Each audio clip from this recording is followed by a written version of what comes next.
দেশে চাকরি নেই, ব্যবসার সুবিধা নেই, কৃষিকাজের জন্য পর্যাপ্ত জমি নেই, বিসিএস ছাড়া অন্য কোনো পেশায় মান-সম্মান নেই। শিক্ষার্থীদের জন্য সরকারের নানান প্রকল্প রয়েছে, ভর্তুকি রয়েছে, আর চাকরিজীবীদের জন্য রয়েছে পে স্কেল, বোনাস।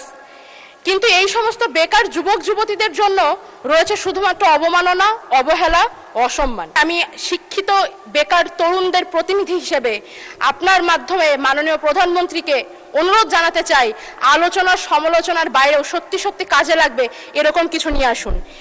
মাননীয় স্পিকার, আজকে 2026-27 অর্থ বছরের বাজেট অধিবেশনের বক্তব্য দেওয়ার জন্য এখানে দাঁড়িয়েছি। আমি আমার বক্তব্যের শুরুতে আমার কিছু কথা বলে নিতে চাই। আমি ঢাকা বিশ্ববিদ্যালয় থেকে অনার্স মাস্টার ডিগ্রি শেষ করেছি। যদি ছাত্র জীবন থেকে রাজনীতির সাথে সংযুক্ত না থাকতাম, যদি জুলাই গণ অভ্যুত্থানের মতো ঐতিহাসিক ঘটনার অংশ না হতাম, কিংবা যদি আমার দল আমাকে মনোনীত না করত, তাহলে হয়তো আজ আমি এই সংসদে দাঁড়িয়ে থাকতে পারতাম না। মাননীয় স্পিকার, এই সংসদের বাইরে আমার মতো অসংখ্য 25 বছর বয়সী সদ্য গ্রাজুয়েট সার্টিফিকেট হাতে নিয়ে ঘুরে বেড়াচ্ছে চাকরির আশায়। দেশে চাকরি নেই, ব্যবসার সুবিধা নেই, কৃষিকাজের জন্য পর্যাপ্ত জমি নেই, বিসিএস ছাড়া অন্য কোনো পেশায় মান-সম্মান নেই। মাননীয় স্পিকার, পুলিশ হেডকোয়ার্টারের তথ্য অনুযায়ী বাংলাদেশে গড়ে প্রতি বছর আত্মহত্যার হার 11,000-এর অধিক, যার মধ্যে প্রায় 65%ই তরুণ তরুণী। মাননীয় স্পিকার, শিক্ষার্থীদের জন্য সরকারের নানান প্রকল্প রয়েছে, ভর্তুকি রয়েছে, আর চাকরিজীবীদের জন্য রয়েছে পে স্কেল, বোনাস। কিন্তু এই সমস্ত বেকার যুবক যুবতীদের জন্য রয়েছে শুধুমাত্র অবমাননা, অবহেলা, অসম্মান।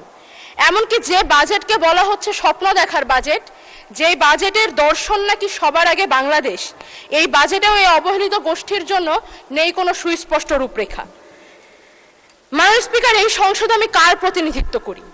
এই সংসদে আমি সেই সমস্ত তরুণদের প্রতিনিধিত্ব করি যারা স্বপ্নবাজ, যারা বুকে দেশপ্রেম, হাতে সার্টিফিকেটের গোছা আর কাঁধে পরিবারের বোঝা নিয়ে দেশ নিয়ে চিন্তা করে যায়, দেশের মাটিতেই থাকতে চায়, দেশেই কিছু করতে চায়। মাননীয় স্পিকার, এই দেশ তাদেরকে কোনো সামাজিক অর্থনৈতিক নিরাপত্তা দিতে পারে না। তাদের নাগরিক হিসেবে আত্মসম্মান রক্ষায় কোনো ব্যবস্থা নেই, কোনো প্রস্তাবনা নেই।